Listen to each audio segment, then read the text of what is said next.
ইব্রাহিম আলাইহিস সালাম মাঝে মাঝে ইসমাঈল আলাইহিস সালামের মোহাব্বত, ইসমাঈল আলাইহিস সালামের ভালোবাসার কারণে মাঝে মাঝে আসে। ছেলেটা যখন বাবার সাথে দৌড়াদৌড়ি করার মতো অবস্থা হয়েছে, কেউ বলে 8 বছর, 9 বছর, 11 বছর, মুফাসসিরিন কেরাম 13 বছর কথা বলেছে। আল্লাহু আকবার। এই বয়স যখন উপনীত হয়েছে, আল্লাহ তাআলা ইব্রাহিম খলিলুল্লাহকে স্বপ্ন দেখাইছে, ইব্রাহিম খলিল আপনার প্রিয় বস্তুকে আল্লাহর রাহে কুরবানি করে দেন। ইব্রাহিম খলিলুল্লাহ উট কুরবানি করে দিলেন, আবার স্বপ্ন দেখলেন উট কুরবানি করলেন, অন্য পশু কুরবানি করলেন, আবার স্বপ্ন দেখলেন তোমার প্রিয় বস্তু আল্লাহর রাহে কুরবানি করো। এই আদেশ পাওয়ার সাথে সাথে ইব্রাহিমের বুঝতে বাকি রইল না, এই দুনিয়ার ভেতরে আমার প্রিয় বস্তু হলো আমার সন্তান হযরত ইসমাঈল যাবিহুল্লাহ। তাই আমার সন্তানকে জবে করার আদেশ আসছে, আমার সন্তান ইসমাঈলকে জবে করার আদেশ আসছে। হযরত ইব্রাহিম খলিল আবার কত বড় পরীক্ষা, दर्द दिल के वास्ते पैदा किया इंसान को, वरना ताअत के लिए कुछ कम न था कर रबिया। এত বড় পরীক্ষা আল্লাহ তাআলা বলে সন্তানকে কুরবানি করতে হবে, জবে করতে হবে। হযরতে ইব্রাহিম আলাইহিস সালাতু ওয়াস সালাম ধারালো একটা ছুরি নিয়ে তিনি জুব্বার নিচে লুকায় নিয়ে আসছে। আবার ইব্রাহিম খলিলুল্লাহ অনেক রশি নিয়ে আসছে, রশি দিয়া ইসমাইলকে বাঁধবে আর ছুরি দিয়ে ইব্রাহিমকে জবে করে দিবে। এই জন্য উনি আবার মক্কাতে আসছেন, এসে হাজেরা আলাইহিস সালামকে বলে, হাজেরা আমার সন্তান ইসমাইলকে সাজায়দা বলে কোথায় নিবেন? বলে বন্ধুর দাওয়াতে যাব। জোরে বলেন কার দাওয়াতে? বন্ধুর দাওয়াত। বন্ধুর দাওয়াতে যাব, আসলে তো আল্লাহ পাকের দাওয়াত। এবার মা খুশি হয়ে হযরত ইসমাঈল আলাইহিস সালাতু ওয়াস সালামকে সুন্দর করে সাজিয়ে দিয়েছেন। হযরতে ইসমাঈল আলাইহিস সালাম ইব্রাহিম আলাইহিস সালামের পিছনে পিছনে যাচ্ছে। কিতাবের ভিতর আসছে শয়তান মানুষের সূরত ধারণ করে হাজেরা আলাইহিস সালামের কাছে এসে বলে, হাজেরা তুমি জানো নি ইব্রাহিম তোমার স্বামী ইসমাইলকে কোথায় নিয়ে যায়? বলে কোথায় নিয়ে যায়? বন্ধুর দাওয়াতে যায়। বলে না, তোমার সন্তানকে জবে করার জন্য নিতেছে। হযরতে হাজেরা আলাইহিস সালাম বলে না, হতেই পারে না, দুনিয়ার কোনো পিতা তার সন্তানকে জবে দিতে পারে না। ইতিহাস অনেক লম্বা। সর্বশেষ শয়তান বলেছে, দেখো এটা আল্লাহ পাকের আদেশ, আল্লাহ পাকের আদেশ পালনের জন্য ইসমাইলকে জবে দিবে। সাথে সাথে হাজেরা আলাইহিস সালাম বলে, শোনো, আল্লাহ পাকের যদি আদেশ থাকে, আমার এমন ইসমাইল একজন না, শত না, আমি হাজার ইসমাইলকে আল্লাহর জন্য কুরবানি করতে প্রস্তুত আছি। সুবহানাল্লাহ বলেন, এমন হাজার সন্তান কি আমি কুরবানি করার জন্য প্রস্তুত আছি। জোরে কোন সুবহানাল্লাহ। মানুষ কোনো কিছুর লাভের জন্য অনেক কিছু করে। অনেকেই জানে, অনেকেই বুঝে যে আমি যে কাজ করছি হয়তো আমি সফলকাম হতে পারবো না, তারপরে লোভ লালসায় পড়ে মানুষ অপরাধ করে। করে কি করে না? আশা করে যে হয়তো আমি সফলতা অর্জন করতে পারবো, আসলেই কেউ পারে না। যেমন মনে করেন আপনাদের এই এলাকাতে আছে কিনা জানি না, আমি একটা ইউনিয়নের চেয়ারম্যান, আমি জানি তো যে অনেক যুবকেরা বর্তমান সময়ে অনেক যুবকেরা এরকম ফ্রি ফায়ার বিভিন্ন গেমসের মাধ্যমে টাকা পয়সা দিয়ে লেনদেন করে, আছে কিনা? আচ্ছা বলেন তো, ভালো করে বুঝেন, যারা এই গেমস অথবা এই জুয়ার ভেতর আপনারা জুয়া খেলেন অথবা লুড্ডু খেলেন অথবা ক্রাম বোর্ডে হার জিতের যেই খেলা আপনারা খেলেন, ওই খেলার ভিতরে সবাই কি জিততে পারে নাকি একজন জিতে আর সবাই হারে? কি বলেন? তাস খেলার ভিতরে হয়তো একজন জিতে আর বাকি এক দুইজন জিতে আর বাকি সব কি হেরে যায়। কি বলেন? তাহলে আশা করে যদি আমি জিততে পারি, যদি আমি জিততে পারি, যদি আমি জিততে পারি, এই আশায় অনেকে লক্ষ লক্ষ টাকা শেষ করে ফেলে। বলেন আছে কি আছে না জোরে বলেন। সেদিন আমি এক মহল্লাতে গেছি, একজন বলতেছে এক মামা সম্পর্কে, সে বলে ভাগনা আমার সব শেষ করে ফেলেছে। বলে কি? বলে আমার ছেলে সিঙ্গাপুর থাকে, টাকা পয়সার অভাব নাই, 1 কোটি টাকা হারছে। নাউজুবিল্লাহ। কয় কোটি? আশা যে যদি জিততে পারে, যদি জিততে পারি। বিষয়টা বর্তমান লটারির মতো। বাংলাদেশে বর্তমান লটারি আছে কি আছে না জোরে বলেন। রমরমা ব্যবসা চলতেছে মাগুরাতে। কি বলেন? আপনারা তো মাগুরার ভিতর পড়েন নাই, আমি মাগুরার, এজন্য মাগুরার কথাটা আপনাদেরকে বলছি। নেক্সরতে মানুষকে ধোঁকা দিচ্ছে, বড় ধোঁকা দিচ্ছে। কিভাবে? ওখানে কার্ডের ভিতর লটারি রেখে নাই, ওখানে লিখছে প্রবেশপত্র ফি 20 টাকা। দেখছেন নি? প্রবেশপত্র ফি 20 টাকা। তো মদের বোতলের ভিতর লিখছে এটা খাঁটি মধু। এটা ধোঁকা দেয়। কথা কন ঠিক ঠিক না? এক লোকের বাড়ি মাগুরা শহর থেকে 30 কিলো দূরে, 20 কিলো দূরে, সেই 20 টাকা কেটে সেই মেলায় যাওয়ার জন্য 20 টাকা দিয়ে কিনছে। এই 20 টাকাতে টিকিট কেটে আবার রাত জেগে অপেক্ষা করে যে দেখি আমার নাম আসে কিনা, আমি হুন্ডা পাই কিনা, চেন পাই কিনা। আসে কিনা জোরে বলেন। তাহলে টিকিট কাটছে তারা কি ওই মেলায় প্রবেশের জন্য, নাকি এই টিকিট কাটছে তারা লটারিতে তারা চেন পায় কিনা, হুন্ডা পায় কিনা সেই জন্য? কথা বলেন ঠিক ঠিক। সেজন্য তারা টিকিট কাটছে। আর স্পষ্ট কোরআনের কথা, হাদিসের কথা, এই লটারি এটা হলো জুয়া। লটারি এটা কি? আরে জোরে বলেন না। লটারি এটা কি? জুয়া। আল্লাহ তাআলা স্পষ্ট বলেছেন ইন্নাল খামরু ওয়াল মাইসিরু ওয়াল আনসাব ওয়াল আজলাম রিজসুম মিন আমালিশ শাইতান। আল্লাহ তাআলা বলেন নিশ্চয়ই মদ এবং জুয়া, মদ এবং জুয়া, এটা আল্লাহ তাআলা বলেন মদ জুয়া এগুলো হলো শয়তানের কাজ। জোরে কান নাউজুবিল্লাহ। এগুলো কিসের কাজ? শয়তানের কাজ। সুতরাং কোরআন সুন্নাহর ভিত্তিতে এই লটারি কোনো কিছুর আশায় যে আমি অমুকটি পাবো, অমুক পুরস্কার পাবো, সেই আশায় যারা লটারি কেটে এরকমভাবে টাকা নষ্ট করছে, নিঃসন্দেহে তারা গুনাহে কবিরা করছে। আরে কথা বলেন ঠিক ঠিক না? নিঃসন্দেহে তারা গুনাহ কবিরা করছে। যারা এই লটারির আয়োজন করছে তারা সব থেকে বড় গুনাহে কবিরা করছে। আরে কথা বলেন ঠিক ঠিক না? যারা বিক্রি করছে, যারা প্রচার করছে, যারা সহযোগিতা করছে, যাদের নির্দেশে হচ্ছে, যাদের ছত্রছায়াই হচ্ছে, প্রত্যেকেই কবিরা গুনার অংশীদার হচ্ছে। কথা বলেন ঠিক ঠিক না? এই লটারির মাধ্যমে একটু খেয়াল করেন, এই লটারির মাধ্যমে দুনিয়ারও ক্ষতি, আখিরাতেরও ক্ষতি। কথা বলেন ঠিক ঠিক না? লটারির মাধ্যমে মানুষ তার অর্থ সম্পদকে হারাচ্ছে। ঠিক ঠিক না? এমনও আছে এই লটারি কেনার জন্য এমন মানুষ লটারি কিনছে, 4টা 5টা লটারি কিনছে কিছু পাওয়ার আশায়, যার ঘরে চাউল নাই, স্ত্রী ছেলে সন্তান না খেয়ে আছে, তার পরিবারে অশান্তি, মারামারি, কাটাকাটি এই লটারিকে কেন্দ্র করে। আছে কি আছে না জোরে বলে?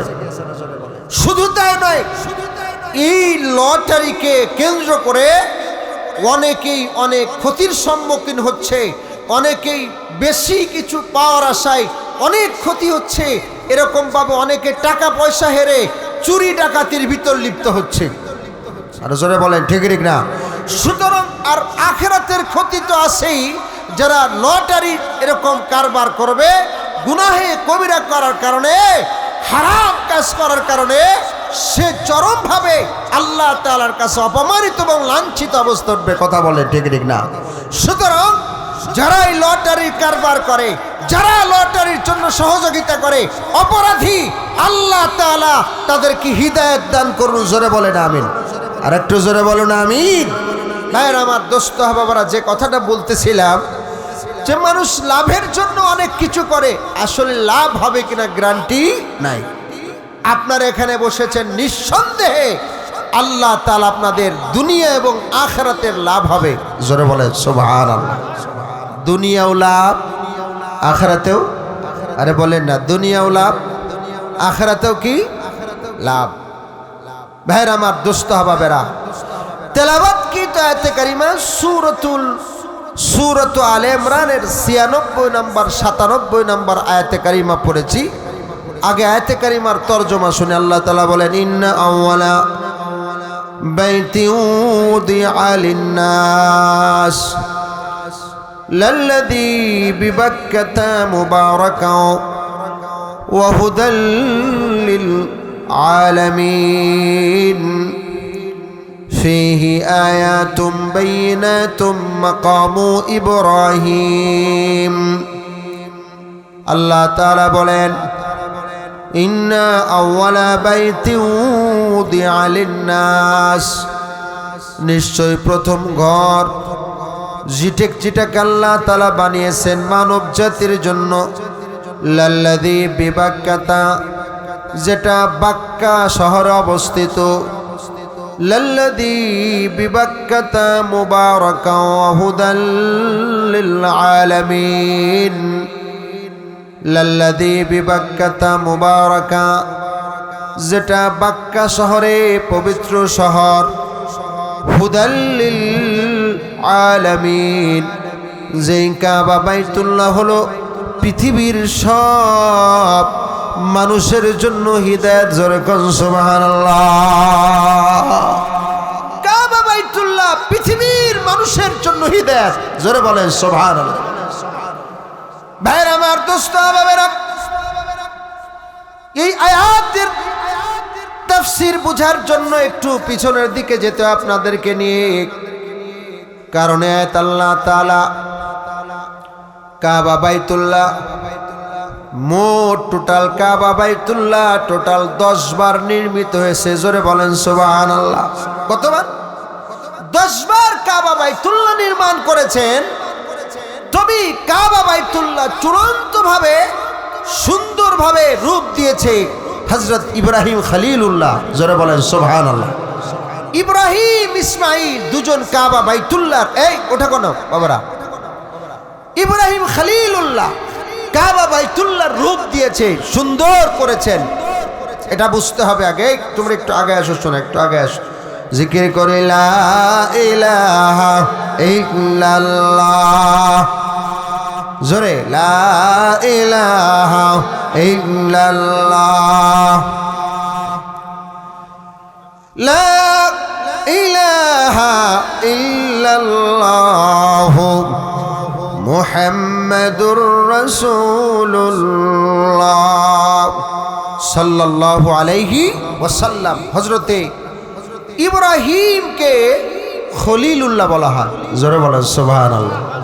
এই পিছনে তোমরা এই বাদাম খাচ্ছ, এখন বাদাম খাওয়া যাবে না, চলো একটু বয়ানের দিকে খেয়াল দাও ইনশাআল্লাহ।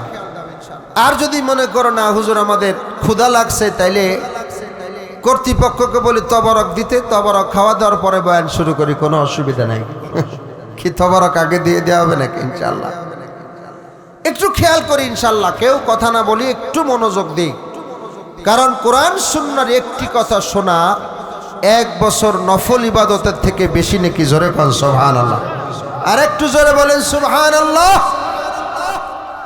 হযরত ইব্রাহিম খলিলুল্লাহ, আল্লাহ তাআলা উনাকে খলিল হিসেবে স্বীকৃতি দিয়েছেন। জোরে কোন সুবহানাল্লাহ। কি হিসেবে স্বীকৃতি দিয়েছেন? খলিলুল্লাহ। খলিল মানে হলো দোস্ত, খলিল মানে বন্ধু। খলিল মানে কি? বন্ধু। খলিল মানে দোস্ত।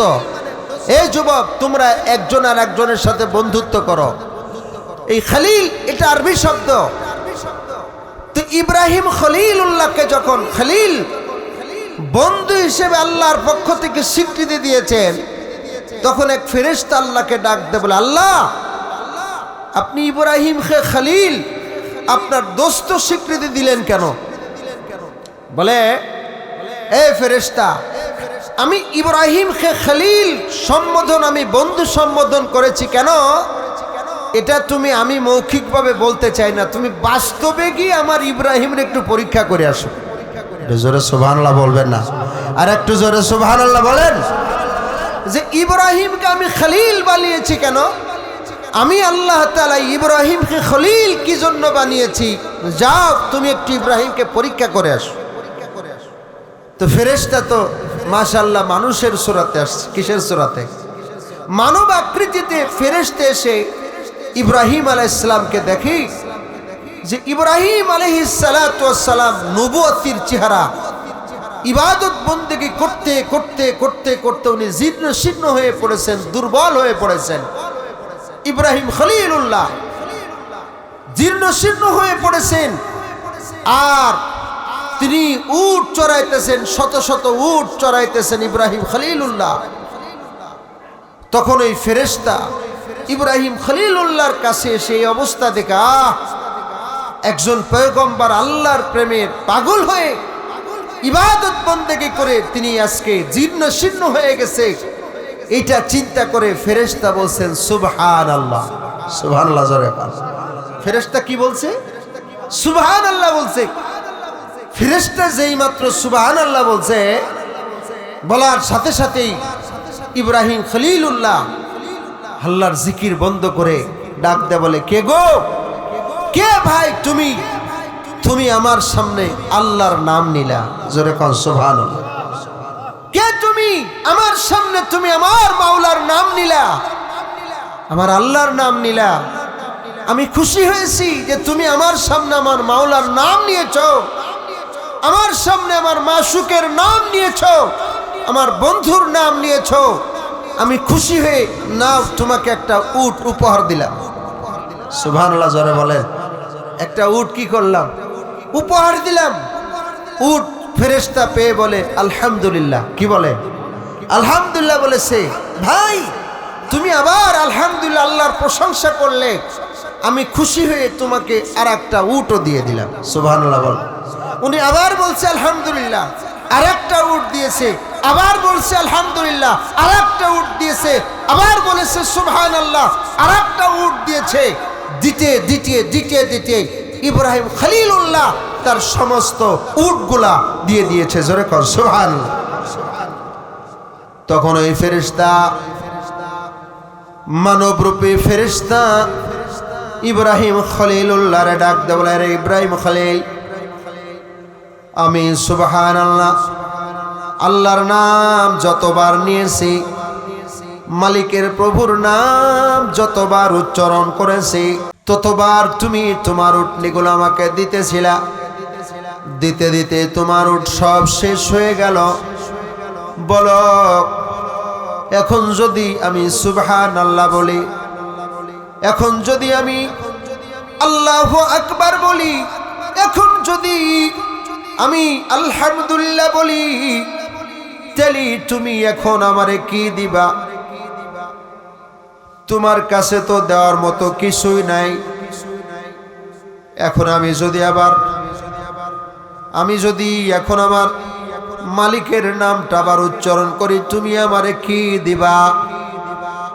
তখন বলে রে পথিক মুসাফির, তুমি আমার সামনে আমার মালিকের নাম নিয়েছো, আমার সামনে তুমি আমার আল্লাহর নাম নিয়েছো। দিতে দিতে আমি আমার সব কিছু দিয়েছি। কারণ ওয়াল্লাযীনা আমানু আশাদ্দু হুব্বান লিল্লাহ, যারা ঈমানদার তাদের ভিতর আল্লাহ পাকের প্রেম, ভালোবাসা, মুহাব্বত আর ভালোবাসা বেশি। সুবহানাল্লাহ বলেন না? আল্লাহর মুহাব্বত এবং ভালোবাসা বেশি। এরে পথিক মুসাফির, সব তো দিয়ে দিলাম, এখন যদি তুমি আমার মালিকের নাম নাও, তুমি যদি আমার প্রভুর নাম নাও, আমি তো ইব্রাহিম খলিলুল্লাহ আছি। সুবহানাল্লাহ। আমি ইব্রাহিম খলিলুল্লাহ তো আছি। তখন বলে আমি আপনারা নিয়ে কি করব? বলে পথিক মুসাফির শোনো, তুমি যদি আর একবার মাওলা পাকের নাম উচ্চারণ করো, আমি ইব্রাহিম খলিলুল্লাহ এখন থেকে তোমার গোলাম হয়ে গেলাম। সুবহানাল্লাহ বলেন। আমি ইব্রাহিম খলিলুল্লাহ এখন থেকে আমি তোমার গোলাম হয়ে গেলাম, তোমার চাকর হয়ে গেলাম। কারণ এতগুলো উটের মালিক এখন তুমি। এই উটগুলো চড়াবার জন্য তো একজন গোলাম লাগবে।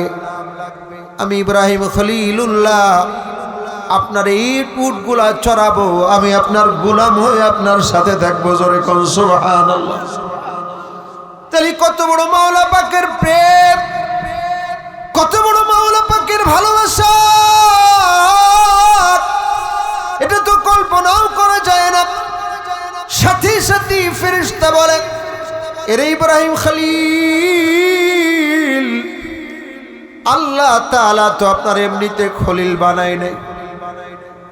আমি আসলে কোনো ফেরেশতা না, আমি মানবরূপী। আমি আসলে কোনো মানুষ না, আমি মানবরূপী ফেরেশতা। জোরে কন্না সুবহানাল্লাহ। আমি মানবরূপী ফেরেশতা। তাহলে আমি আপনার পরীক্ষা করার জন্য আসছিলাম। আপনার অন্তরের ভিতরে আল্লাহ পাক রব্বুল আলামিনের প্রেম আর ভালোবাসা বেশি বুঝতে পেরেছি।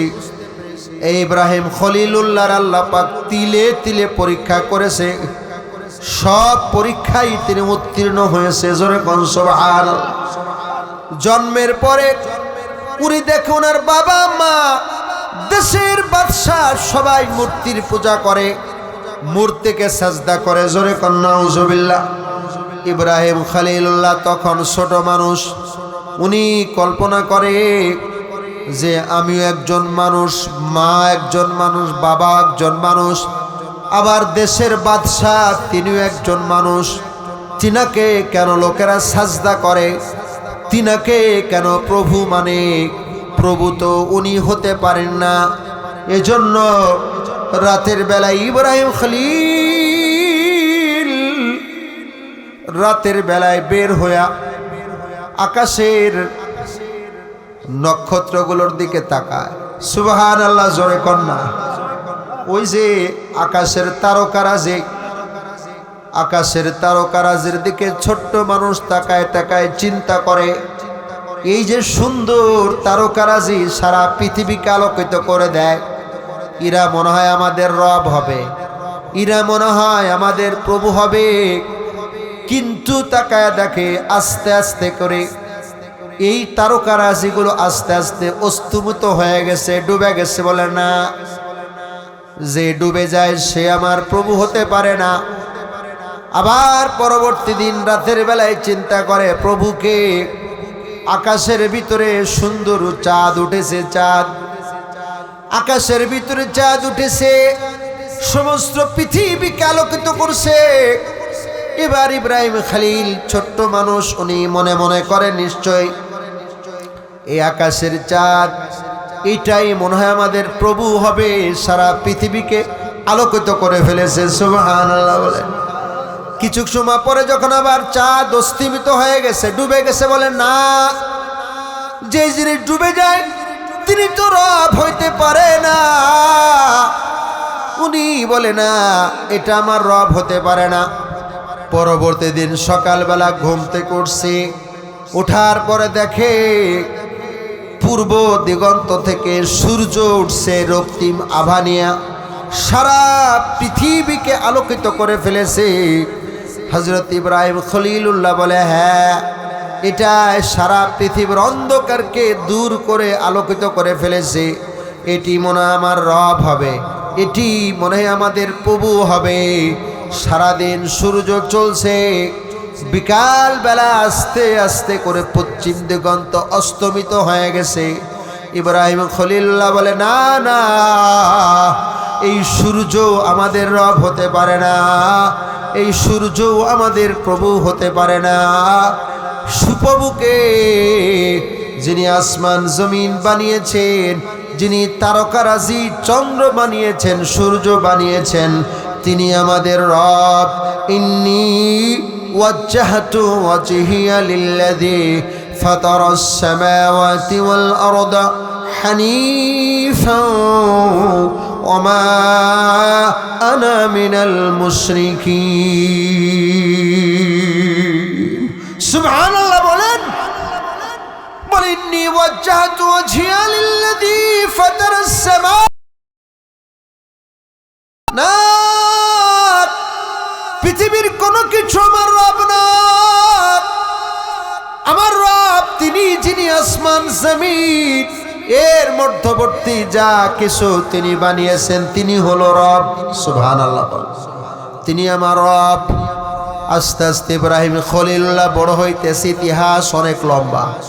আস্তে আস্তে বড় হইতেছে, মেলায় যায়, এরকম ভাবে মুশরিকেরা মেলায় যায়। হ্যাঁ, সবাই কয় ইব্রাহিম খলিলুল্লাহ চলো আমরা মেলায় যাই, চলো আমরা মেলায় যাই। ইব্রাহিম খলিলুল্লাহ বলে ইন্নী সাকিম, আমি অসুস্থ, যাব না। সবাই মেলায় চলে গেছে। তাফসীরে জালালাইনের ইব্রাহিম খলিলুল্লাহ একটা কুড়াল নেছে, জোরে বলেন কি? একটা কুড়াল নিছে। সবাই যখন চলে গেছে মূর্তির ঘরের ভিতর ঢুইকা আস্তে আস্তে করে সব মূর্তিগুলো ভাঙছে। কারো হাত নাই, কারো পা নাই, কেউ এক ঠ্যাঙ্গে, কেউ দেড় ঠ্যাঙ্গে, সব ভেঙে ফেলেছে। ভাঙার পরে এই যে কুড়ালটি বড় মূর্তির কাঁধের ভিতরে ঝুলায় রাখছে। সবাই মেলা থেকে এসে মূর্তির অবস্থা খারাপ।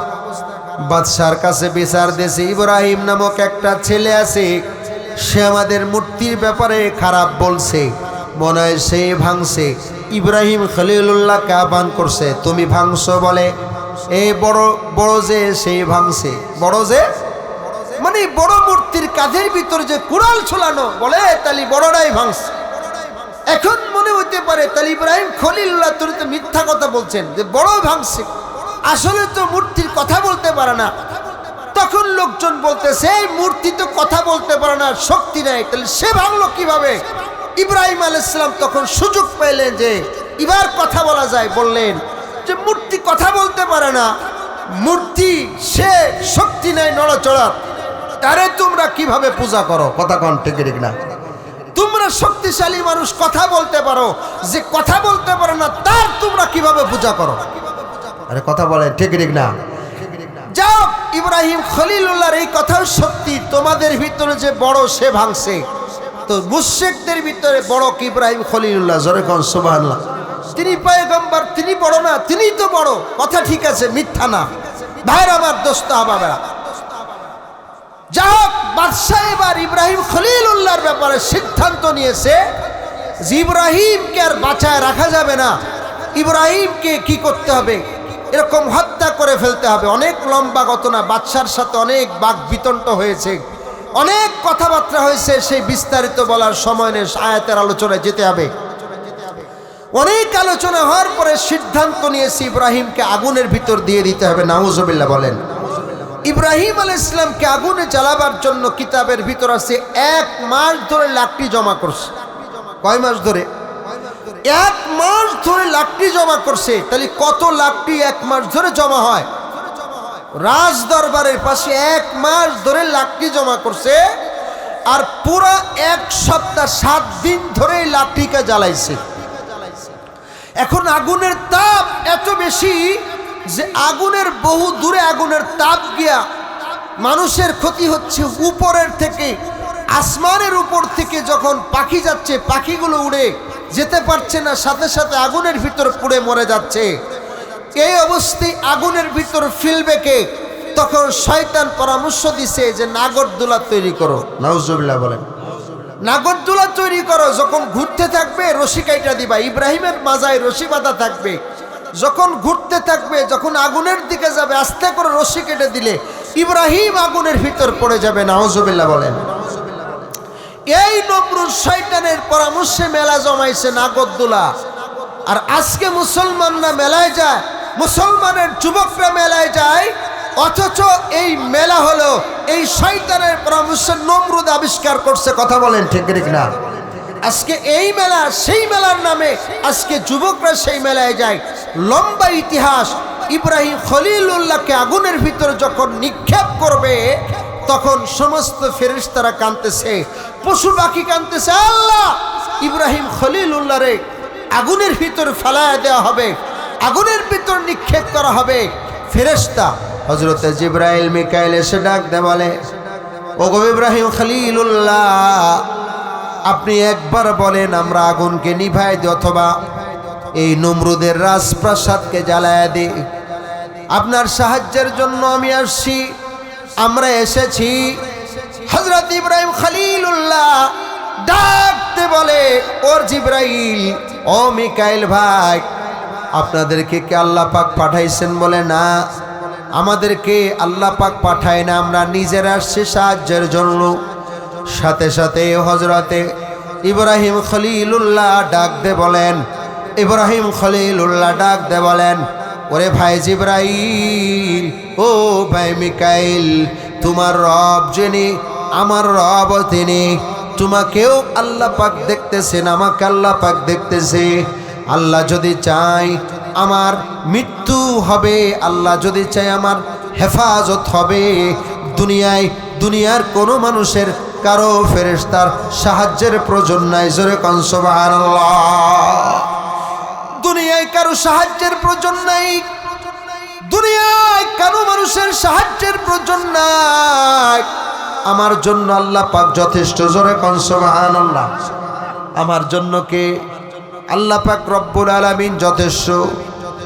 এবার ইব্রাহিম খলিলুল্লাহর আগুনে ফালাইবে, ফেরেশতারা নাগরদোলাটা ধরে রাখছে, আর নাগরদোলা নাড়াচাড়া করতে পারে না।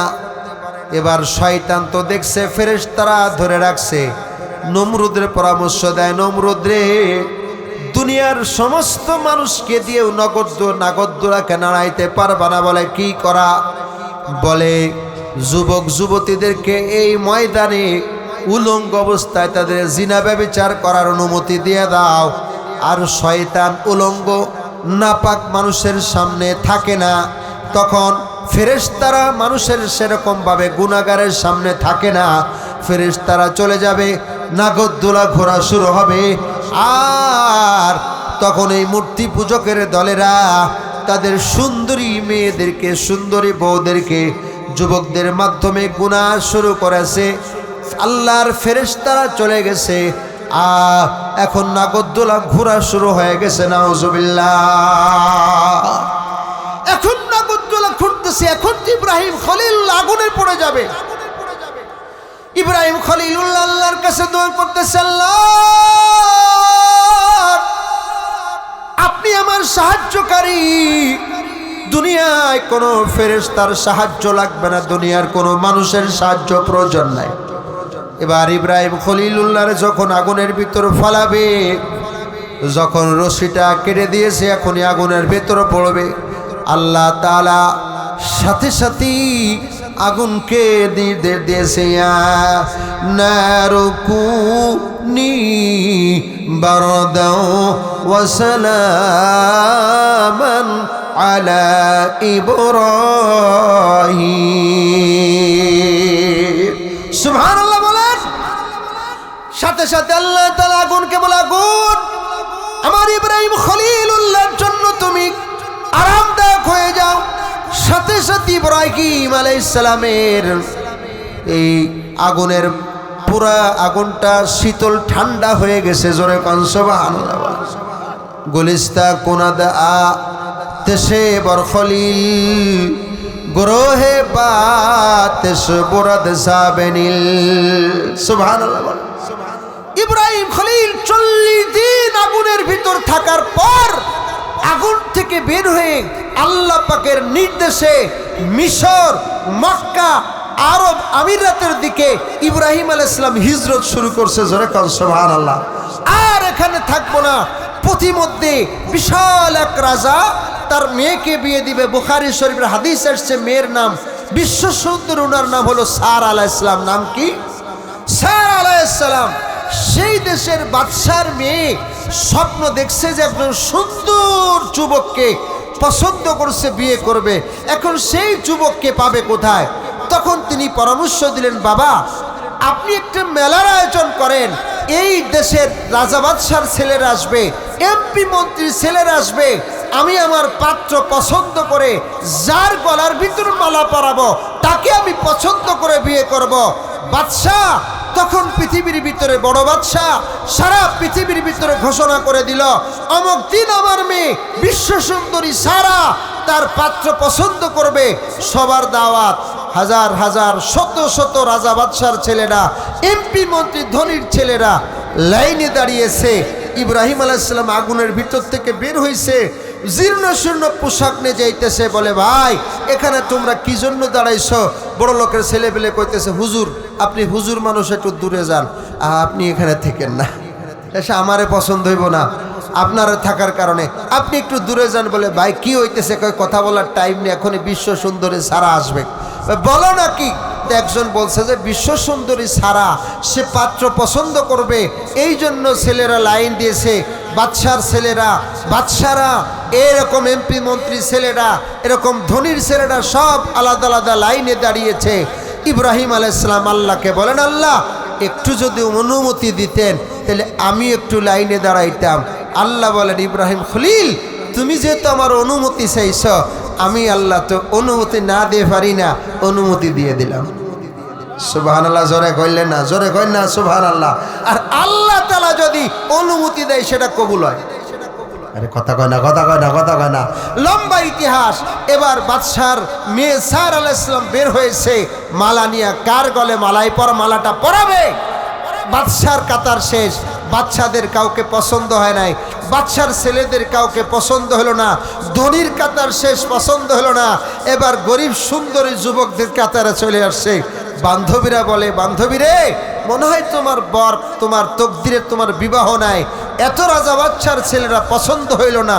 বান্ধবীদেরকে ডেকে বলে, বান্ধবীরা রে তোমরা আমাকে এটা বলছো, কিন্তু শোনো আমি স্বপ্নের ভেতরে আমি যে বন্ধুকে দেখেছি, আমি এ পর্যন্ত আমার বন্ধুকে পাইলাম না। আমি কার গলায় মালা পরাবো? চলো তো গরিবদের কাতারে যাই। আস্তে আস্তে আস্তে আস্তে করি, যেই মাত্র গরিবের কাতার আসলো, ধনীদের কাতার পার হইয়া গরিবের কাতারও শেষ। দূরে দাঁড়ায় আছে ইব্রাহিম খলিলুল্লাহ। চেহারাটা দেখার সাথে সাথে ডাকতে বলে, বান্ধবীরা রে আমার স্বপ্নের সেই পুরুষকে পেয়ে গেছে। হযরত ইব্রাহিম আলাইহিস সালাতু ওয়াস সালামের গলার ভিতর মালাটা পরায় দিল। জোরে কোন সুবহানাল্লাহ। লম্বা ইতিহাস। ইব্রাহিম আলাইহিস সালাম বিবাহ করলেন, আরামের সাথে বসবাস করতেছিলেন। আল্লাহ জানিয়ে দিলেন, ইব্রাহিম খলিল দামি শ্বশুর বাড়ি পেয়েছো, বাদশার বাড়ি পেয়েছো, ঘর জামাইয়ের জন্য আমি তোমার নবুয়তি দিই নাই। কথা কন ঠিক ঠিক না?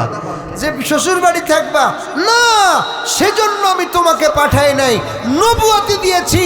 যাও তোমার বিবিরে নিয়ে নবুয়তির দায়িত্ব পালন করো। জোরে কোন সুবহানাল্লাহ। ইব্রাহিম আলাইহিস সালাম কি করবে? আল্লাহ পাকের হুকুম।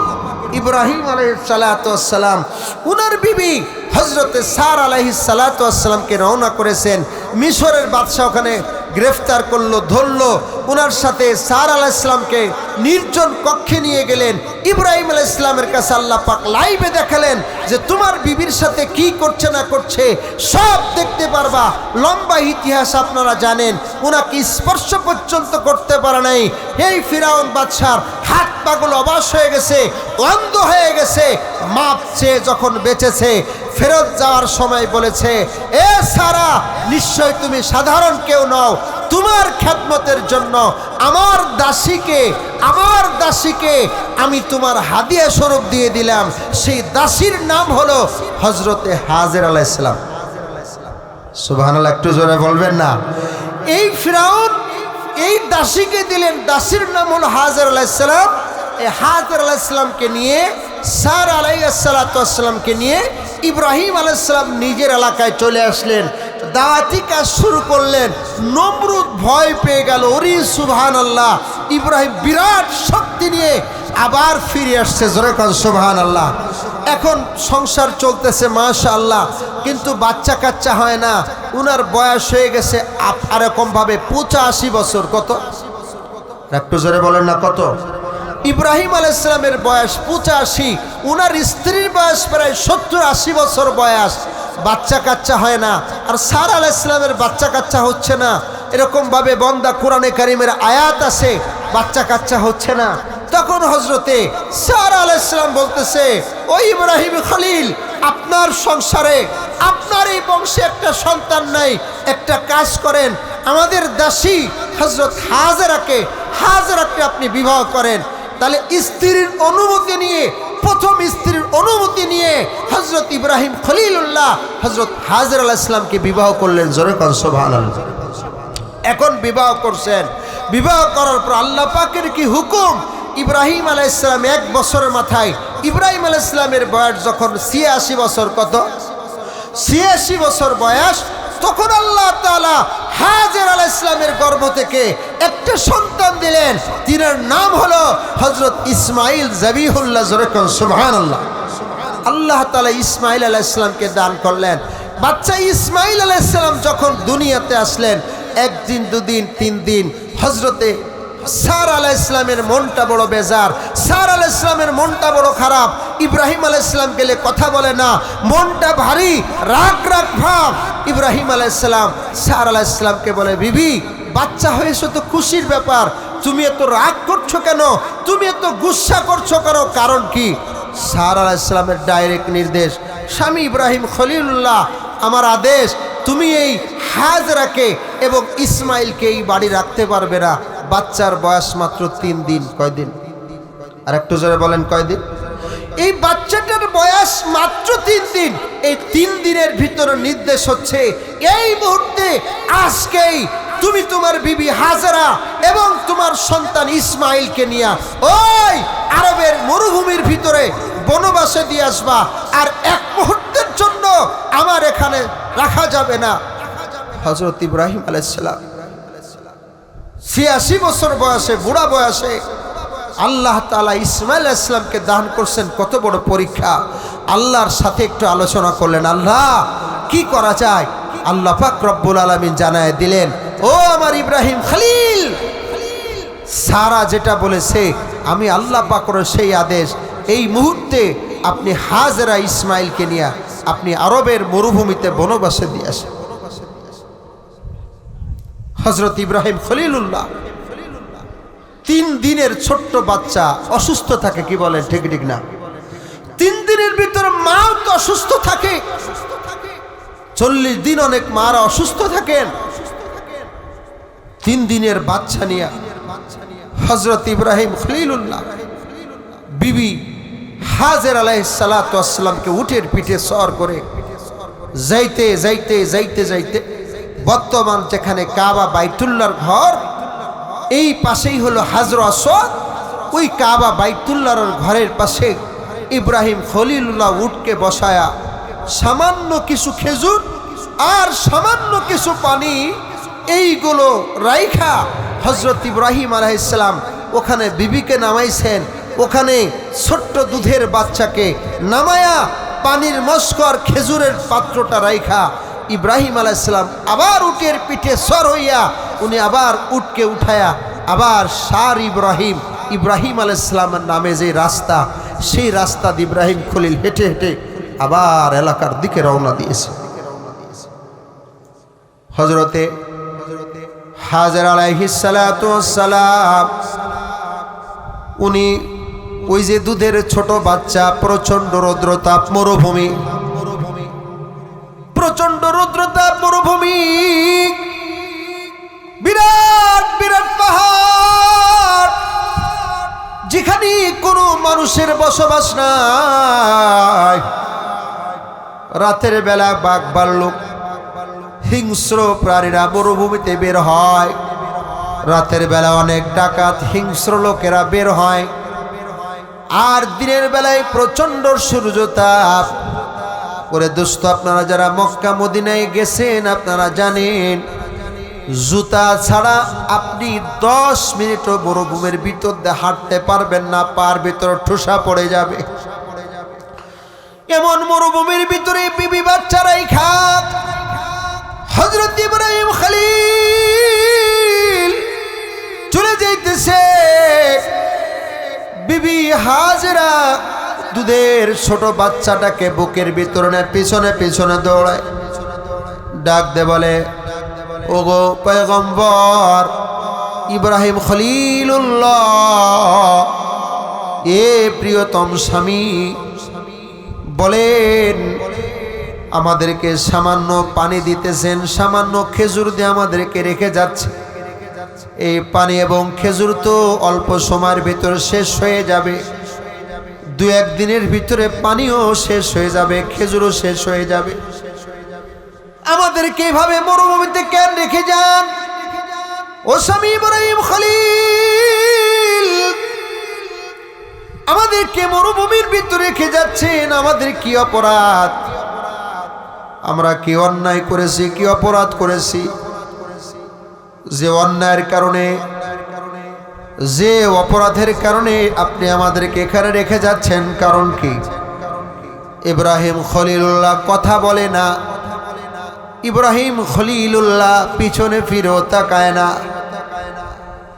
হযরতে হাজর আলাইহিস সালাম দৌড়াইতেছেন আর পিছনে বলতেছেন, ইব্রাহিম খলিল, সর্বশেষ আপনি একটা কথা বলে যান, আপনি আমাদেরকে নিজ ইচ্ছায় রেখে যাচ্ছেন নাকি মালিকের ইচ্ছায় রেখে যাচ্ছেন? এই কথাটা বলে যান। ইব্রাহিম খলিলুল্লাহ জবান দিয়ে কথাটা বলতে পারেন নাই। উনি আসমানের মালিক আল্লাহর দিকে আঙ্গুলের ইশারা করে দেখায় আর বলে, ওরে হাজেরা,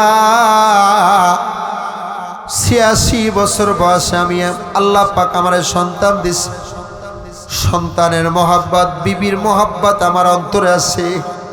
আমি আমার নিজ ইচ্ছায়, নিজ কারণে আমি এখানে রেখে যাচ্ছি না, আসমানের মালিক আল্লাহ পাকের আদেশেই তোমাদেরকে এখানে রেখে যাচ্ছে। হযরতে হাজর আলাইহিস সালাম ডাক দে বলে, ও স্বামী ইব্রাহিম খলিল, আমাদেরকে আর আপনার চিন্তা করা লাগবে না, আপনি চলে যান। যে আল্লাহ এই মরুভূমির ভিতর আমাদেরকে থাকতে বলছে, আমাদের জন্য সেই আল্লাহ পাক যথেষ্ট। জোরে কোন সুবহানাল্লাহ। আমাদের জন্য আল্লাহ পাক যথেষ্ট, আর কারো সাহায্য লাগবে না। হযরতে হাজেরা দুধের বাচ্চাটা নিয়ে বড় কষ্ট করতেছি। আমাদের বাচ্চারা যদি কান্না করে, মা আছে, দাদি আছে, নানি আছে, বাচ্চাদের রাখার মতো অনেক লোক আছে, কিন্তু মরুভূমির ভিতরে তো কেউ নাই। সামান্য পানি খাইতেছে, খেজুর খাইতেছে, রাতটা বড় কষ্ট করে কেটে গেল। পরবর্তী দিন প্রচন্ড রৌদ্র তাপ, পানি শেষ, খেজুর শেষ, পিপাসায় হযরতে হাজর আলাইহিস সালাম পিপাসায় ছটফট করছে। আল্লাহু আকবার। খানা নাই, পানি নাই, উনার স্তরের দুধও শুকায় গেছে। ছোট বাচ্চা হযরতে ইসমাইল আলাইহিস সালাতু ওয়াস সালাম স্তনে মুখ দিতেছে, কিন্তু দুধ পাইতেছে। এই জন্য স্তনে মুখ দিয়া হযরত ইসমাইল আলাইহিস সালাতু ওয়াস সালাম চিৎকার মেরে কান্নাকাটি করে। হযরতে হাজর আলাইহিস সালাম কি করবে? আশেপাশে দৌড়াইতেছি, কোথাও পানি পাওয়া যায় কিনা, কোথাও পানি পাওয়া যায় কিনা। আবার দৌড়ায় বাচ্চার কাছে আসতেছে, দেখি আমার বাচ্চা তো পিপাসা অবস্থা, কঠিন অবস্থা, বাচ্চা তো না খেয়ে পিপাসায় মারা যেতে পারে। হযরতে হাজর আলাইহিস সালাতু ওয়াস সালাম ওনার জিহ্বাটা বাচ্চার মুখের কাছে দিছে। বাচ্চা হযরতে ইসমাইল আলাইহিস সালাতু ওয়াস সালাম জিহ্বা নিয়ে, মা হাজর আলাইহিস সালামের জিহ্বা নিয়ে চাটতেছে, কিন্তু জিহ্বার ভিতরেও কোনো পানি নেই, জিহ্বার ভিতরেও কোনো পানি নেই। এই অবস্থায় হযরতে হাজর আলাইহিস সালাম হযরত ইসমাইল কি জমিনের ভিতরে শোয়া, ওই যে সাফা পাহাড়ের উপর উঠছে, বেশ দূর সাফা পাহাড়ের উপর উঠছে, অনেক লম্বা পাহাড়, অনেক বড়, এখন তো কেটে ছোট করে ফেলছে। সাফা পাহাড়ের উপর তাকায় দেয় আশেপাশে কোথাও পানি আছে কিনা। মারোয়া পাহাড়ের দিকে যখন নজর গেছে, দেখে বালুর ভিতরে রোদের তাপের কারণে চিকচিক করে পানির মতো মনে হয়। মহিলা মানুষ ওই মারোয়া পাহাড়ে গেছে, দেখে পানি নেই। আবার সাফা পাহাড়ে আসছে, এবার একবার দুইবার নাই, 7 বার চক্কর দিয়েছে। আল্লাহ পাক কিয়ামত পর্যন্ত উমরাকারীদের জন্য হাজী সাহেবদের জন্য এটা ওয়াজিব করে দিলেন যে দেখো সাফা মারওয়া পাহাড় হাজের আলাইহিস সালাতু ওয়াস সালাম কষ্ট করেছে, এই হাজরার কষ্টকে কিয়ামত পর্যন্ত উম্মতের জন্য ওয়াজিব করে দেওয়া হলো। জোরে কোন সুবহানাল্লাহ। হযরত ইব্রাহিম আলাইহিস সালাতু ওয়াস সালাম তো চলে গেছে, খোঁজ খবর নাই। উনি চিন্তা করতেছে আমার সন্তান ইসমাইল আলাইহিস সালাম মারা গেল কিনা। উনি আবার দেখতেছে আমার সন্তান বেঁচে আছে কিনা, দেখে কাঁদতেছে আর পান উঠতেছে আস্তে আস্তে করে।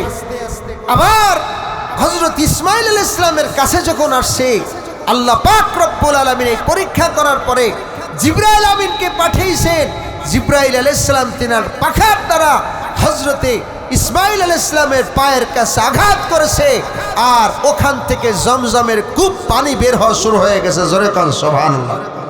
আবে জমজম খুরদা বুদম আবে সুরা कै কুনাম বাদশাহী করদা বুদম পাসবানে कै কুনাম। হযরতে হাজর আলাইহিস সালাম সেখানে যখন কূপের পানি আসছে, আস্তে আস্তে ব্যবসায়ীরা সেখানে আসা শুরু হয়েছে। লম্বা ইতিহাস। আস্তে আস্তে করে ওখানে বাড়ি ঘর দরজা হয়ে গেছে, আস্তে আস্তে একটা বস্তি হয়ে গেছে, আশেপাশে বাড়ি ঘর দরজা হয়ে গেছে। হযরত ইব্রাহিম আলাইহিস সালাম মাঝে মাঝে ইসমাইল আলাইহিস সালামের মহব্বতে দেখভাল করার জন্য আসে।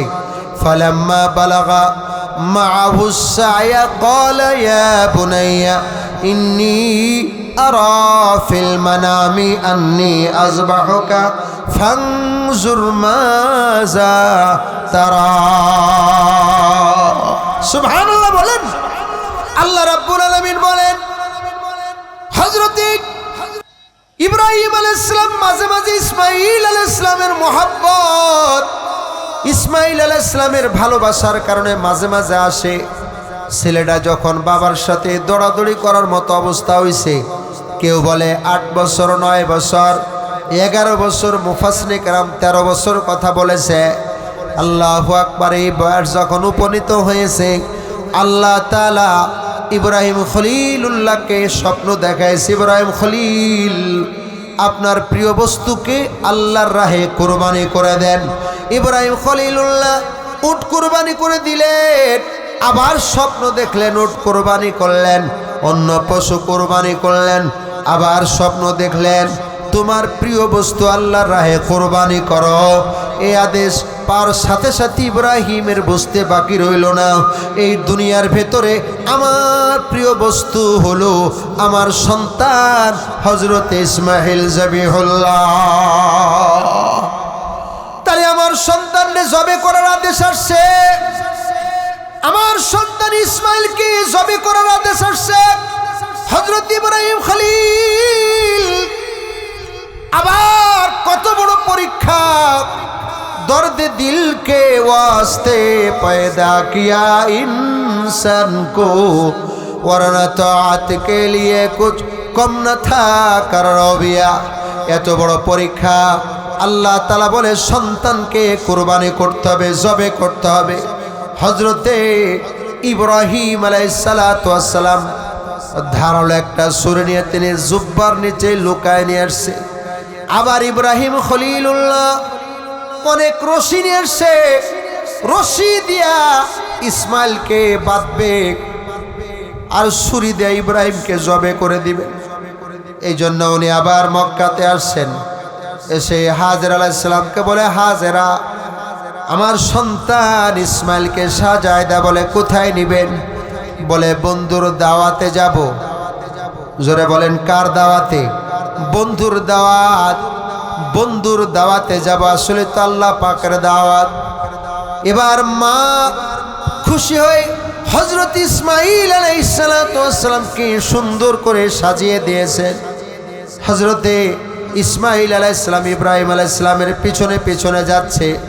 কিতাবের ভিতর আসছে শয়তান মানুষের সূরত ধারণ করে হাজেরা আলাইহিস সালামের কাছে এসে বলে, হাজেরা তুমি জানো নি ইব্রাহিম তোমার স্বামী ইসমাইলকে কোথায় নিয়ে যায়? বলে কোথায় নিয়ে যায়? বন্ধুর দাওয়াতে যায়, বলে না, তোমার সন্তানকে জবে করার জন্য নিতেছে। হযরতে হাজর আলাইহিস সালাম বলে, না, হতেই পারে না, দুনিয়ার কোনো পিতা তার সন্তানকে জবে দিতে পারে না। ইতিহাস অনেক লম্বা। সর্বশেষ শয়তান বলেছে, দেখো, এটা আল্লাহ পাকের আদেশ, আল্লাহ পাকের আদেশ পালনের জন্য ইসমাইলকে জবে দিবে। সাথে সাথে হাজর আলাইহিস সালাম বলে, শোনো, আল্লাহ পাকের যদি আদেশ থাকে, আমার এমন ইসমাইল একজন না, শত না, আমি হাজার ইসমাইলকে আল্লাহর জন্য কুরবানি করতে প্রস্তুত আছি। সুবহানাল্লাহ বলেন। এমন হাজার সন্তান কি আমি কুরবানি করার জন্য প্রস্তুত আছি। জোরে কোন সুবহানাল্লাহ। আমার ভাইরা, আমার বাবাদের একটু মনোযোগ দিই। হযরতে ইব্রাহিম হযরতে ইসমাইল আলাইহিস সালামকে সাথে করে নিয়ে যায়। মিনার বদ্ধভূমিতে নেওয়ার আগে পিছন থেকে মিস্টার ইবলিস মানুষের সূরত ধারণ করে ডাকতে বলে, আরে ইসমাইল, একটু এদিকে তাকাও। বলে, কে তুমি? বলে, আমি তোমার কল্যাণকামী। বলে, কি বলো? বলে, ইসমাইল রে, আর তোমার আব্বুর পিছনে যাইবা না। কেন আমার আব্বুর পিছনে যাব না? বলে, তুমি তো জানো না তোমার আব্বু তোমাকে জবে করবে, তার ব্যাগের ভিতরে রশি আছে, তার কাছে এরকম ছুরি আছে, তোমারে কিছুক্ষণ পরে মিনার বদ্ধভূমিতে জবে দিবে। হযরতে ইসমাইল আলাইহিস সালাম ছোট্ট মানুষ, আব্বাকে ডাকতে বলে, ও বাবা, এই লোকটা কি? বলে, আপনি নাকি আমাকে জবে দিবেন। বলে, ওটা শয়তান, ওরে 7টা পাথর মেরে দাও। ওখানে শয়তানকে 7টা পাথর মেরে দিল। জোরে কোন সুবহানাল্লাহ। কিছু দূর গেছে, যার প্রভাব ধোঁকা দেয়, আব্বু, উনি কি বলে, আপনি নাকি আমার জবে করবেন। বাবা, ওটা শয়তান, আবার 7টা পাথর মেরে দাও। আবার 7টা পাথর মেরে দিলেন। আবার গেলেন, কিছু দূর যাওয়ার পর আবার বলে, ইসমাইল রে, ফিরে আয়, তোর বাবা তোকে জবে করে দিবে। আব্বু, ওই লোকটা কি? বলে, ওটা শয়তান, শয়তানকে 7টা পাথর মেরে দাও। আবার 7টা পাথর মারল। এজন্য পৃথিবীর সব হাজী সাহেবদের জন্য এই আমলটা আল্লাহ পাক এমন করে দিলেন, আরে এমন করে দিলেন, শয়তানকে 3 জায়গায় হাজী সাহেবরা পাথর মারে। এরকম ভাবে 3 সাথে 21টা পাথর শয়তানকে মারতে হয়। আল্লাহু আকবার। কিয়ামত পর্যন্ত আল্লাহ পাক আমলটা জারি করে দিলেন, শয়তানকে পাথর মেরে।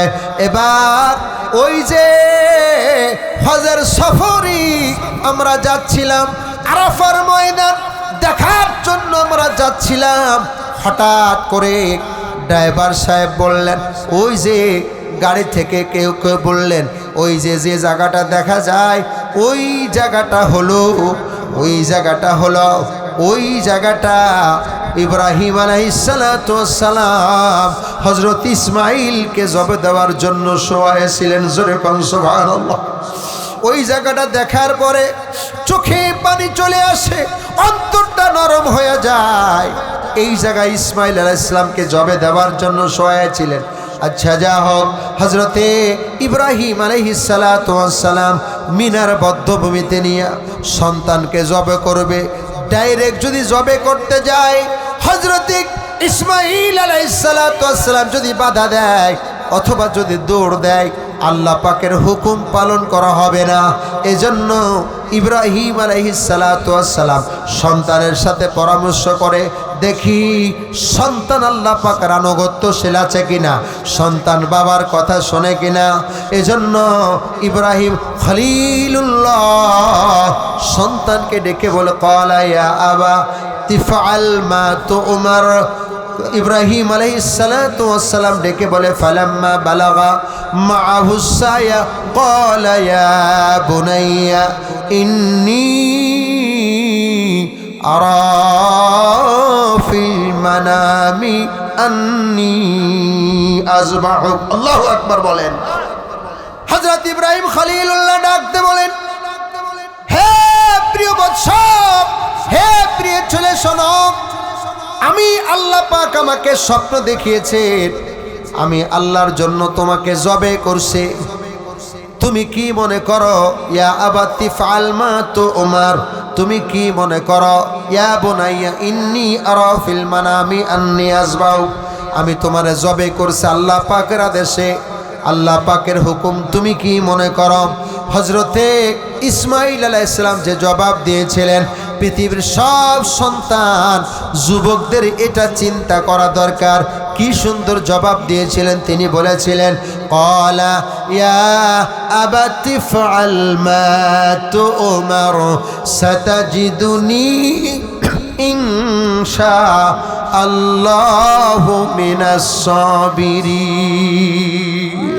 সুবহানাল্লাহ বলেন।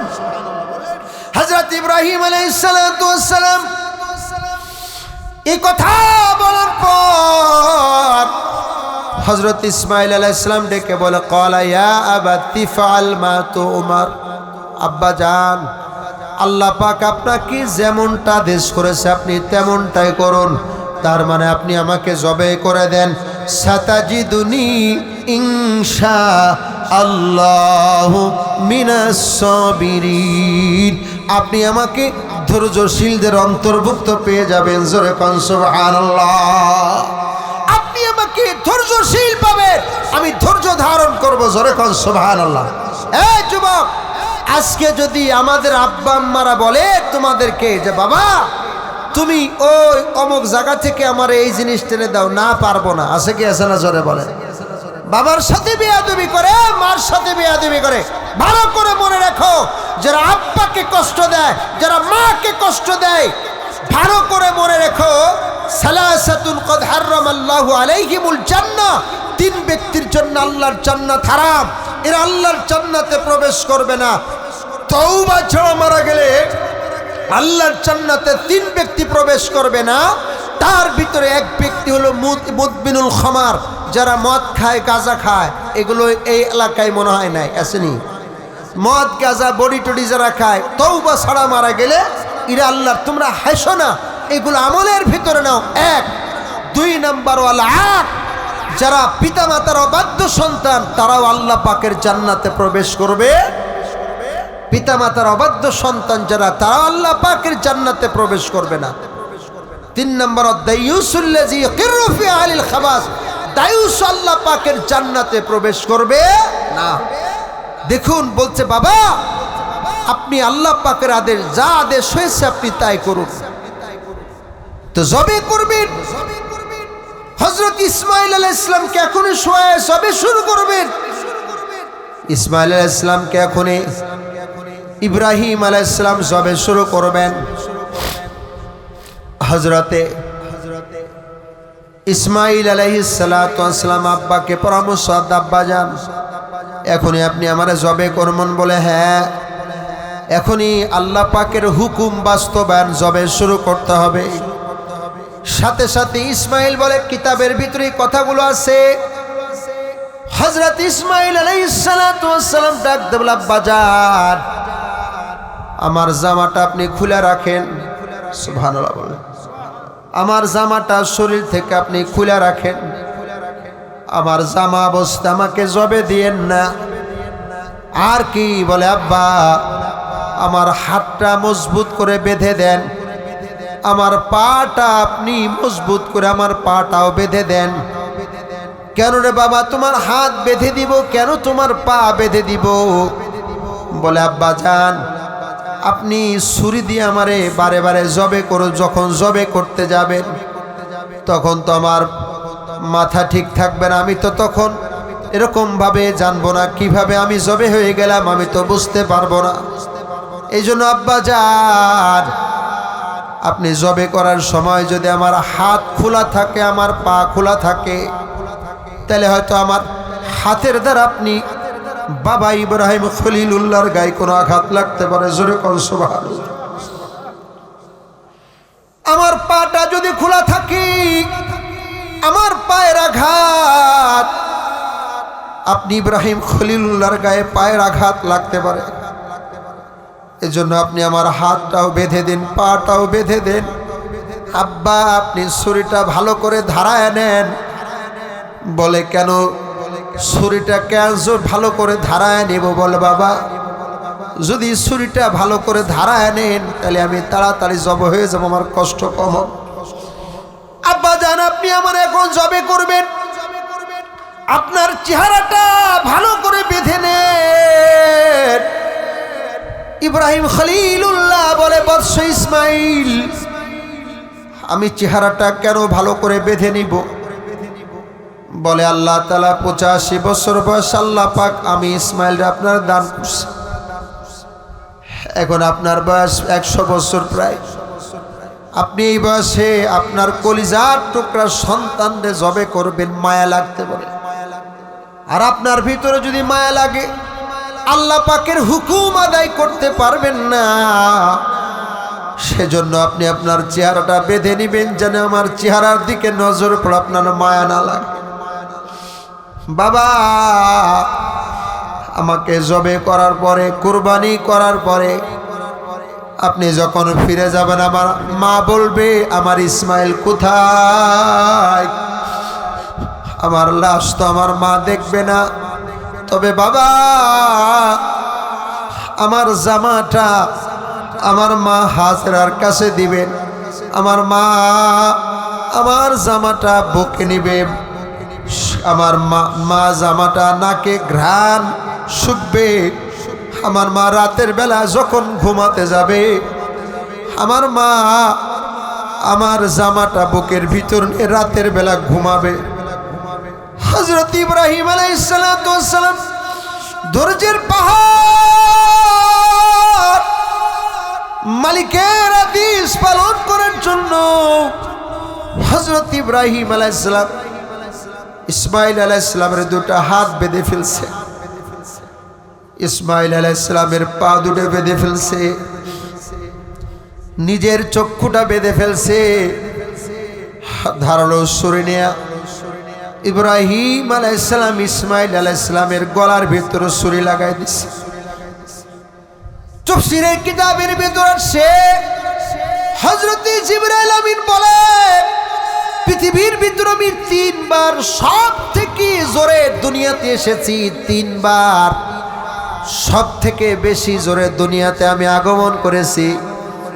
তার ভিতরে একবার হলো হযরত ইব্রাহিম খলিলুল্লাহ যখন সন্তান ইসমাইলকে জবে দিতেছিল, তখন আমি দুনিয়ার ভিতরে সব থেকে জোরে আগমন করেছি। আল্লাহ তাআলা জান্নাত থেকে একটি লোহার পাত দিয়ে বলে, জিবরাইল যা, আমার খলিল তো তার সন্তানরে জবে দিয়ে ফেলবে। আমার ইসমাইলের গলার ভিতরে লোহার এই পাতটা ধরো, যেন ওনার ছুরি হযরত ইসমাইল এর গলার ভিতরে আঘাত না করে। জোরে কোন সুবহানাল্লাহ। এবার ইব্রাহিম আলাইহিস সালাম জোরে পুষাইতেছে, সন্তানরে জবে করার জন্য জোরে পুষাইতেছে। জিবরাইল তো লোহার ওই পাতটাকে ধরে রাখছে, কাটে না। উনি ছুরিটাকে চাল মেরে ফেলে দিছে। ছুরিরে তোর বুঝি ধার নাই, কিন্তু ছুরিটা যে পাথরের উপর পড়ছে, ছুরির ধারের কারণে পাথরটা কেটে দ্বিখণ্ডিত হয়ে গেছে। জোরে কোন সুবহানাল্লাহ। বলে ছুরি বুঝাইছে, দেখ আমার কত ধার, পাথর কেটে গেছে কিন্তু লোহা কাটে নাই। হযরতে ইসমাইল আলাইহিস সালামের উঠে বসছে ইব্রাহিম আলাইহিস সালাম, বলে কেন কাটলো না? বলে জানি না বাবা, কেন কাটলো না? হযরতে ইসমাইল পরামর্শ দেয়, বাবা হতে পারে আপনি আমার মহাব্বতে আমারে জবে করতে পারেন না। আব্বা আপনি একটা কাজ করেন, আপনি চক্ষুটা খোলা রাখেন। হ্যাঁ বাবা, আপনি একটা কাজ করেন, আমারে মাটির সাথে শোয়া দেন, আমারে মাটির সাথে শোয়া। ফালাম্মা আসলামা ওয়া তাল্লাহু লিল জাবিন, আমারে মাটির সাথে শোয়া দেন, মাটির সাথে শোয়া পিছন থেকে আমারে জবে দিয়ে দেন, আপনি গলার পিছন থেকে জবে দিয়ে দেন, আমারে মাটির সাথে শোয়া দেন। হযরত ইব্রাহিম খলিলুল্লাহ ইসমাইল আলাইহিস সালামকে মিনার মাধ্যমে বিতি মাটির সাথে শোয়া দিছে। তাফসীরের কিতাবের ভিতর আছে চলটা মাটির ভিতরে লেগে গেছে। ইব্রাহিম আলাইহিস সালাম এবার আল্লাহু আকবার বলে ছুরি চালায় দিয়েছে, আর আসমান থেকে আল্লাহ তাআলা জান্নাত থেকে এরকম ভাবে দুম্বাটা পাঠায়া হযরত ইসমাঈল আলাইহিস সালাতু ওয়াস সালামের উঠায়া দুম্বাকে উনার জায়গায় শোয়া দিছে, সাথে সাথে দুম্বাটা জবে হয়ে গেছে। জোরে কান সুবহানাল্লাহ। এজন্য আল্লাহ বলেন ফালাম্মা আসলামা ওয়া তাল্লাহু লিল জাবিন ওয়া নাদাইনাহু আইয়া ইব্রাহিম কদ সাদ্দাকতার রুয়া। আল্লাহ পাক তোমার সত্যকে স্বপ্নে বাস্তব রূপ দিয়েছে, তোমার কুরবানিকে আল্লাহ কবুল করেছে। জোরে কান সুবহানাল্লাহ। হযরত ইব্রাহিম আলাইহিস সালাতু ওয়াস সালাম, ইব্রাহিম আলাইহিস সালাতু ওয়াস সালাম এই পরীক্ষাগুলোই পাস করেছে, এজন্য তিনি হয়েছেন খলিলুল্লাহ। তেলাওয়াত কি তো আয়াতে কারিমার ভিতরে আল্লাহ তাআলা কাবা বাইতুল্লাহ নির্মাণের নির্দেশনার কথা আলোচনা করেছেন। কাবা বাইতুল্লাহ বানিয়েছেন কে? ইব্রাহিম খলিল। আর হযরত ইসমাঈল জবিহুল্লাহ কাবা বাইতুল্লাহ নির্মাণ করেছেন। আর এই কাবা বাইতুল্লাহতে হজ্জে বাইতুল্লাহ ফরজ। যাদের তৌফিক আছে, জায়গা জমিনও আছে, কিছু জমি বিক্রি করলে হজে যেতে পারেন, আপনার সংসার পরিচালনার কোনো সমস্যা হবে না। জায়গা জমি বিক্রি করে হজে যাওয়া কি ফরজ? জায়গা জমি বিক্রি করে হজে যাওয়া কি ফরজ? আজকে অনেক জায়গাওয়ালারা, আজকে অনেক ধন সম্পদওয়ালারা হজ করে না, আছে কি আছে না? জোরে বলেন। এই জন্য এমনটি করা যাবে না। যাদের উপর হজ ফরজ হয়েছে সবাই হজ করবেন, আল্লাহ পাক কবুল করেন। জোরে বলেন আমিন। আরে মোহাব্বতের সাথে বলেন না আমিন। এই সেকেন্দার সাহেব তো এদিকে আসে। আল্লাহ তাআলা এই মাহফিলকে কবুল করেন। জোরে জোরে বলেন আমিন।